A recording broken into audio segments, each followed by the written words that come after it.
السلام علیکم ورحمۃ اللہ وبرکاتہ، نحمدہ ونصلی علی رسولہ الکریم۔ ناظرین کرام، آج پھر ہم آپ کی خدمت میں ایک اور محقق صاحب لائے ہیں جو تحقیق کر کے غیر مقلد بنے ہیں، اور تحقیق اس طرح کی کہ آپ بھی حیران رہ جائیں گے، اور بڑی زبردست اس کی گفتگو ہے۔ آج ہم آپ کی خدمت میں اس کی گفتگو سناتے ہیں، ساتھ ساتھ ہم سارے اس کی گفتگو سنتے ہیں۔ محقق صاحب نے بڑی تحقیق کی ہے۔ اس سے پہلے بھی ہم ایک آپ کی خدمت میں پیش کر چکے ہیں، ایک جو ہے نا محقق صاحب، اس نے بھی کہا کہ میں تحقیق کر کے غیر مقلد بنا ہوں، اور پھر اس نے جو حوالہ جات دیے بڑے عجیب تھے، لیکن اللہ کے فضل سے وہ بیچارہ پھر واپس آ گیا۔ اب آپ سمجھ سکتے ہیں کہ اس نے بیچارے نے کیا تحقیق کی ہوگی۔ تو یہ بھی اسی طرح کی ایک تحقیق ہے، لیکن اس میں حیرانگی والی بات یہ ہے کہ یہ بندہ خانہ خدا میں کھڑا ہو کر، منبر رسول پر کھڑا ہو کر، اور قسم کھا کر جو باتیں کر رہا ہے، آپ حیران رہ جائیں گے۔ ایک تو محقق صاحب نے تحقیق کی ہے، غیر مقلد بنے، تحقیق کر کے حق کو قبول کیا نا، اور وہ حق کو قبول کرنے والے اللہ کی رسول کی طرف ایسی باتیں منسوب کر رہے ہیں، اور بخاری شریف سے کہاں کھڑے ہو کر؟ خانہ خدا میں کھڑے ہیں، منبر رسول پر کھڑے ہیں، اور قسم کھا کر کہہ رہے ہیں۔ چلو وہ تو آ جائیں گی باتیں، ہم سنتے ہیں کہ جناب نے تحقیق کب شروع کی۔ آئیے سن لیتے ہیں۔ 2001 کے اندر جب میں نے تحقیق کرنا شروع کی۔ اچھا جی، 2001 میں اس نے جو ہے نا تحقیق شروع کی ہے، تحقیق شروع کی ہے۔ اب اس تحقیق میں اس کو کیا ملا ہے، ذرا سن لیجئے۔ مجھے کچھ یاروں دوستوں نے ایک کتاب دی۔ اچھا جی، دوستوں نے کتاب دی ہے۔ کون سی کتاب؟ نماز نبوی۔ دوستوں نے کتاب دی، نماز نبوی۔ اس کتاب میں کیا تھا؟ نماز نبوی۔ کچھ دوستوں نے وہ کتاب مجھ کو دی کہ یار یہ کتاب تو آپ ذرا مطالعہ کیجئے گا۔ بہرحال نوجوانی کے دن تھے، میں نے اس کتاب کو کھول کے دیکھا۔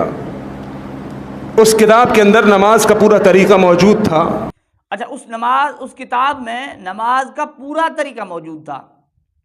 بھائی بڑی عجیب کتاب تھی جس میں نماز کا پورا طریقہ اور غیر مقلد کی۔ ہم تو پتہ نہیں کب سے کہہ رہے ہیں کہ بھائی آپ ایک کتاب نہیں، ذخیرہ احادیث میں سے نماز کی 2 رکعت ماں اپنے مسائل کے دکھا دیں۔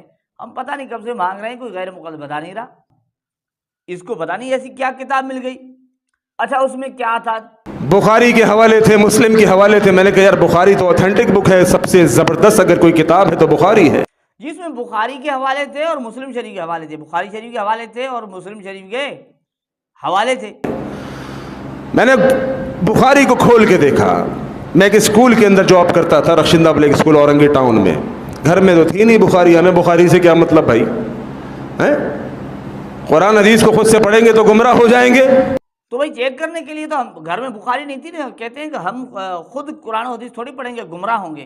اب یہ اشارہ کر رہا ہے کہ یہ احناف اس طرح کہتے ہیں، لیکن اس کا جواب، اس کا نتیجہ مل چکا ہے۔ خود غیر مقلدین اس چیز کو مان چکے ہیں کہ خود تحقیق کرنا اور خود قرآن و حدیث پڑھنا۔ اور پھر انجینئر علی مرزا کو بھی دیکھ لیں، آپ کو خوب جواب مل جائے گا۔ اس نے کوئی کیا پڑھا ہے؟ کوئی انجیل پڑھی ہے؟ وہ انجیل پڑھ کر سناتا ہے، وہ کوئی گیتا پڑھ کر سناتا ہے نا، وہ بھی کہتا ہے میں محقق ہوں، قرآن پڑھ کر سناتا ہے اور احادیث پڑھ کر سناتا ہے۔ کیوں آپ اسے گمراہ کہتے ہیں؟ یہی ہے نا۔ بہرحال کہتے ہیں کہ بخاری ہمارے پاس نہیں تھی جو نا۔ بہرحال اب بخاری جا کر جناب نے ہاتھ کیے، اب جو ہے نا وہ چیکنگ چل رہی ہے کہ حوالے درست ہے یا نہیں۔ میں نے بخاری کھول کے دیکھا، ہاں ترجمہ بھی ان کا اپنا بریلوی مسلک کا تھا۔ نماز کا چیپٹر کھولا، کتاب الاذان کھولا، کتاب نماز کھولا، کتاب الصلاۃ کھولا، سارے چیپٹرز میں نے کھول کے دیکھنا شروع کیے۔ جی، نماز کا چیپٹر کھولا، کتاب الاذان کھولا، سارے چیپٹر کھولے۔ کیا ہوا؟ اللہ کی قسم ممبر رسول پہ کھڑا ہوں، وہ نماز نہیں ملی جو میں پڑھتا تھا۔ اللہ کی قسم کھا کر کہتا ہے اللہ کی قسم ممبر رسول پر کھڑا ہوں، وہ نماز نہیں ملی جو میں پڑھتا تھا۔ اسے وہ نماز نہیں ملی، اسے وہ نماز نہیں ملی، ہے نا۔ ابو حمید ساعدی والی حدیث بھی سے نہیں ملی، وہ نماز نہیں ملی۔ اچھا کیا کون سی نماز ملی؟ میں بڑا حیران، بڑا پریشان، کیونکہ وہ جو نماز مجھے بخاری میں کتاب الصلاۃ کے اندر کتاب الاذان میں مل رہی تھی وہ تھا اللہ کے نبی نے کاندھے تک ہاتھ اٹھائے، اللہ کے نبی نے سینے پر ہاتھ باندھا، نماز میں رکوع جانے سے قبل، رکوع اٹھنے سے بعد اللہ کے نبی نے رفع دین کیا، اونچی آمین کہی، قدم سے قدم ملایا، خواتین مسجدوں میں آئی، میں حیران ہو گیا۔ اللہ اکبر، اللہ، استغفر اللہ، استغفر اللہ۔ او بھائی، آپ اندازہ لگائیں یہ کس پر بات کر رہے ہیں؟ یہ اللہ کے رسول کی طرف باتیں منسوب کر رہے ہیں اور بخاری شریف سے منسوب کر رہے ہیں۔ کہتے ہیں جو بخاری شریف میں نماز مل رہی تھی، اللہ کے نبی نے کاندھوں تک ہاتھ اٹھائے، ٹھیک ہے، اللہ کے نبی نے سینے پر ہاتھ باندھا، اللہ اکبر استغفر اللہ۔ بخاری شریف میں بھائی کہاں ہے یہ اللہ کے رسول نے سینے پر ہاتھ باندھا؟ مجھے بتائیں، یہ محقق ہیں، تحقیق کر کے منبر رسول پر کھڑے ہو کر خانہ خدا میں قسم کھا کر جھوٹ بول رہے ہیں اللہ کے رسول پر۔ کس پر؟ اللہ کے رسول پر جھوٹ بول رہے ہیں کہ اللہ کے نبی نے سینے پر ہاتھ باندھا، اور پھر نماز میں رکوع میں جانے سے قبل، رکوع سے اٹھنے کے قبل رفع الیدین کیا۔ رفع الیدین کی احادیث ہیں، لیکن رکوع سے سر اٹھا دے، رکوع میں جاتے ہیں رفع الیدین نہیں کیا، وہ بھی حدیث ہے، وہ نہیں سنائی، کیونکہ پھر غیر مقلد کس چیز کا ہے؟ اگر وہ دونوں طرف کی باتیں سنائے تو پھر غیر مقلد کس چیز کا ہے؟ اچھا، پھر اللہ کے نبی کی طرف ایک اور بات کیا کہی کہ اونچی آمین کہی۔ اللہ کے نبی نے اونچی آمین کہی کہاں؟ بخاری میں لکھا ہے۔ یہ محقق صاحب تحقیق کر کے، بھی تحقیق کر کے تو اہل حدیث ہوئے نا، تحقیق کر کے غیر مقلد بنے۔ اور پھر قدم سے قدم ملایا، کس نے؟ اللہ کے رسول نے۔ اب اگر وہاں دیکھتے ہیں تو قدم والی آدھ جو ہے نا، اس میں قدم کے ساتھ قدم، کندھے کے ساتھ کندھا، اور ابو داؤد کے اندر وحاذو بین الاعناق، گردن۔ اب مجھے بتائیں یہ کس طرح کھڑا بندہ ہو سکتا ہے؟ جو قدم ملاتا ہے وہ کندھا نہیں مل رہا، کندھا ملاتا ہے قدم سے قدم پوری طرح نہیں مل رہا، اور پھر گردن سے گردن۔ اب دیکھ رہے ہیں یہ ایک ایسی بات ہے، اپنی طرف سے بات بنا لی۔ اب یہ اتنی ساری باتیں کہتا ہے میں نے بخاری میں تحقیق کی، اللہ کے نبی کی طرف منسوب کر رہا ہے، سینے پر ہاتھ باندھنا، اونچی آمین کہنا، قدم سے قدم، کس نے؟ اللہ کے نبی نے۔